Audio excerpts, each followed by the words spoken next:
Hello, everyone, and welcome back to another episode of the Influence Economy. I'm your host, Shayna Davis. Thank you again so much for being here. But before we get started, I would love if you would do me a favor.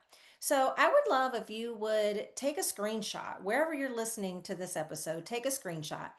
And when you have that screenshot, I want you to post it on your social media, tag us here at Shayna Rattler Davis, and then I just want to hear your biggest aha moment or your biggest takeaway from this episode. And the reason why I do that, if you haven't been here before, the reason why I do that is because, in my opinion, far too many women are living below their profit potential. And many of them just don't know where to start in order to fix that. And so, the more times that these episodes are shared, the more people will be exposed to all the things that it's going to take for them to shift into owning their influence.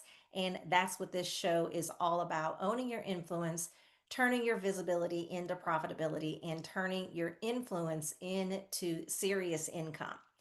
So, this month, we're talking all about relationships. And today, I'm coming for your comfort zone because this episode is about how to get in the room with decision makers and power players. And I can tell you that what most of us think it takes to get our foot in the door with a corporate decision maker is not actually what works. The tactics and the strategies that most marketing companies teach you is absolutely not what works. So, we're going to be talking about that today. How do you actually get in the room with a decision maker? How do you actually build a relationship with them in a way that is going to position you as credible, is going to position you as an authority, and is going to position you to be able to get a yes for the offers and the solutions that you have within your business? So that we're not going to be talking about theory, we're not going to be talking about manifesting it, but we're going to be discussing it in real, tangible, profitable ways. And I'll just say this off the top: most of the gurus out there, they can't teach you this. They're teaching you tactics that they might work for influencer deals or low dollar digital offers, but not for landing corporate contracts, executive connections, or big budget brand partnerships. And ask me how I know. Because it took me over a year. I was literally just telling someone this morning, it took me almost 2 years to figure out how to do this the right way. That was over a year of trial, error, knocking on doors that never opened until I cracked the code. And so I'm saving you the guesswork. I'm sharing with you exactly what it is that I have done to build relationships and get my foot in the door with corporations, and what I have taught hundreds of other business owners to do as well. As a matter of fact, I had a business owner that I coached her to land a $3 million contract. So I know what works. I've been there, done that, and got the t shirt, as they say. So let's get into it. So here's the truth that no one talks about: your next six-figure opportunity probably is not going to come from your website. It's not going to come from your opt in. It's not going to come from your funnel. It's not going to come from many of the ways that works if you are selling to individuals and if you're selling to other entrepreneurs. It's going to come from a relationship, but not just any relationship, the right one. It's going to come from being in the right rooms. And the right room is where your value is understood without explanation. Your presence is seen as an asset, not a pitch. The people inside have the power to say yes without asking someone else. We're not talking about reaching out to the person that you can reach, that you have the ability to talk to, and them have to funnel up the cycle, for them to have to funnel up to the person that really has buying authority. Power players move differently. They don't need a 10 slide pitch deck or a fancy funnel. As a matter of fact, throw your decks out the window. When you use the strategies that I teach, you don't even need them most of the time. What they need is clarity, credibility, and confidence in what you offer. And if you're not being seen in those rooms, it's not because you're not good enough. It's because you haven't been taught how to show up as a peer and not a pitch. Most people are teaching how to pitch. And yes, you do have to pitch, but I found that 95% of the people that are asking for corporate dollars are getting told no. Why? Because they don't know how to ask. They don't know how to pitch. They don't know how to build the relationship. So let me just go ahead and say it. Most of the strategies that you've been taught for growing your brand will actually hurt you in these high level rooms. Most of the strategies that you've been using to market to individual consumers and market to other entrepreneurs and business owners are not going to help you. They're actually going to hurt you. Why? Because those strategies were designed for visibility, not authority. They were designed for lower value opportunities and not higher value deals. So, all the things like posting daily, chasing engagement, shouting your value in the comments section, that doesn't translate into corporate credibility. Corporate decision makers, they're not scrolling your content. They're reading your bio. They're checking for positioning. I actually heard someone say the other day that the average corporate decision maker only spends 1 hour, one, one solitary hour every single month consuming content as it pertains to their job and the decisions that they make to hire outside vendors and outside experts like yourself. So most marketing companies, they don't know how to get you in these rooms. Why? Because they've never been in them. And they think that the strategies that they can teach you how to get into other doors will help get you in here as well. Guess what? If they don't have the receipts to show you exactly what organizations they've gotten their foot in the door with, or what organizations they've gotten other business owners in the door with, their strategies probably don't work. And it's not because their strategies aren't good, they're just not good for this type of opportunity. Because again, they're experts in funnels, not in enterprise deals. And this is why I spent over a year figuring this out myself. Now, the reality is that way back then in 2000 and I'm going to call it 10, there was hardly anybody out there to really teach you how to get your foot in the door with a corporation. And so it took me time of figuring out what worked and what didn't work. And then I just decided to reach back and teach other people like yourself how to do the exact same thing. So even then, like I had the influence, I had results, I had visibility, but I wasn't getting to the right kind of access until I changed my strategy. So let's break this down. Get your pen out if you don't already have it out. Here are the three strategic shifts that will open high level doors for you. Number one, move from expertise to enterprise. You've got to stop pitching your services. You've got to start packaging your solution because decision makers don't hire you to teach, they pay you to solve. I want to say that again. This is not about you going in and teaching only, it's about you solving problems. So your messaging needs to translate your brilliance into business outcomes. It needs to sound like strategy, not just skill.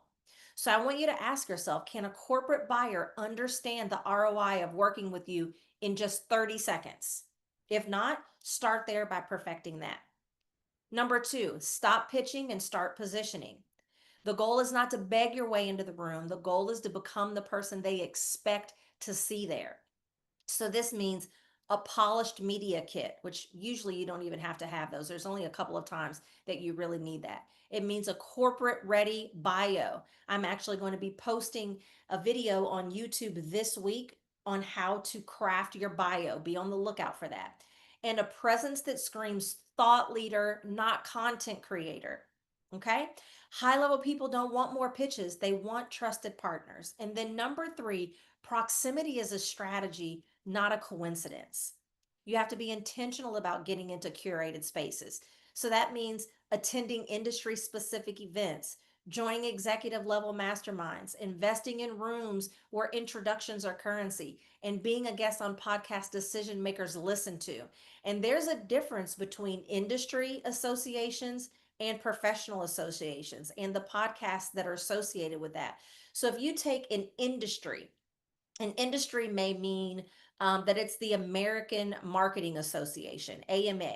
Professional is going to be like Society for Human Resource Management.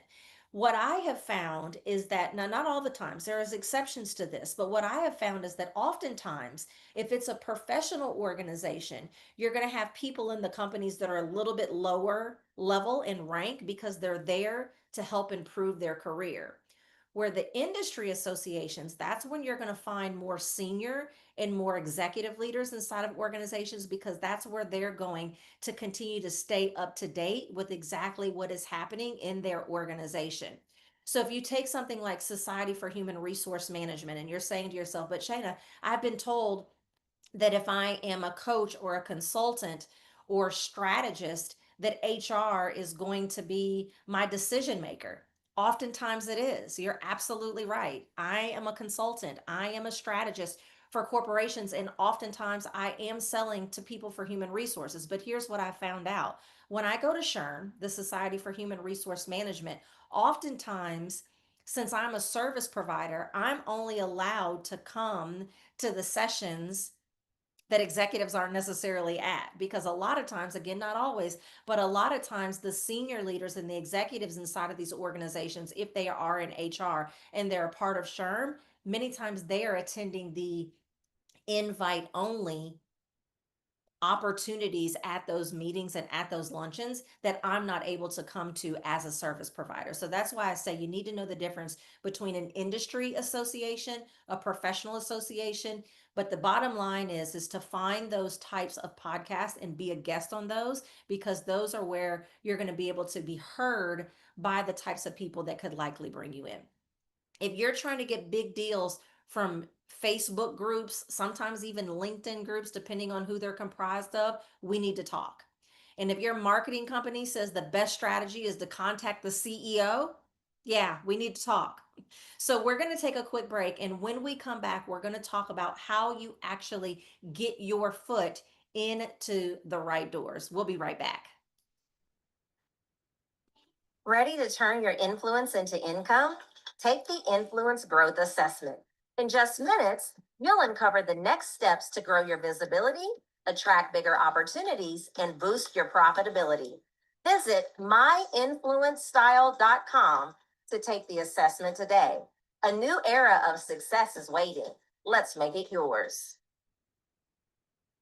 All right, welcome back. So today we're talking about how you can build relationships with corporate decision makers and power players. We've taught about how you can begin to build relationships, some of the places that you need to be seen, but now we're going to talk about getting your foot in the right door. So now that you know the shifts, before the break we just covered the 3 shifts. How do you actually start getting in the room? So here's your move. I've got 4 tips for you here and a bonus tip, actually. So, step number 1, identify 3 rooms where your next opportunity likely lives. This could be a conference, a mastermind, a brand partnership summit, an industry or professional association. Step 2, build a value first entry strategy. Don't DM them asking for coffee, because listen, I don't care how crafty you think you're going to get in your LinkedIn outreach of let's just have a virtual coffee. They smell through that. They know that that is code word for get in front of me so that I can sell you something. It doesn't work. I don't care what the LinkedIn guru said. It doesn't work. It might work for entrepreneurs, but it doesn't work for corporate decision makers. So comment on their work, share insights, offer introductions, add value to where they already are. I'm having something later this month that the way that I was able to get a corporate decision maker agree to come is because I commented on a post that he made. And when I reached out to him, I talked to him about how I agreed with what it was that he was saying, and additionally gave some of my point of view or my thought leadership in the area. These are the types of things that work. Okay. Step 3, be the deal before the deal. So that means your LinkedIn, your bio, your recent podcast episode, all of these things should say, I am the one. They should look like solution. They should look like strategy. They shouldn't just look like more content. Step number 4, make the ask. When the relationship has context and credibility, and only when it has context and credibility, make the move. That's when you send the message, request the meeting, but frame it as a value conversation, not a pitch. Now, here's a bonus tip. Host something that they will easily say yes to come to. Again, we need to talk. I'm hosting one of these at the end of this month, and it filled up quickly and easily because of my strategy. So I'm going to leave you with this. You don't need to shout louder. You need to stand out smarter, because power players aren't impressed by hustle. They're moved by mastery. And if you're tired of doing all the right things and still not getting in the right rooms, let me help you fix that. DM me on Instagram at Shayna Rattler Davis, and let's talk about how to outshine the 95% that are great at what they do, but have no clue in how to get their foot in the door. And let's help you to get your foot in the door in a way that actually works, because the room you want, it's already waiting for you. You just need the right strategy to walk in like you belong, because you do. So thank you for listening to the Influence Economy podcast. I will see you next week, and I hope that you will go back and listen to previous and future episodes as well. Everyone, have a great day. Bye bye.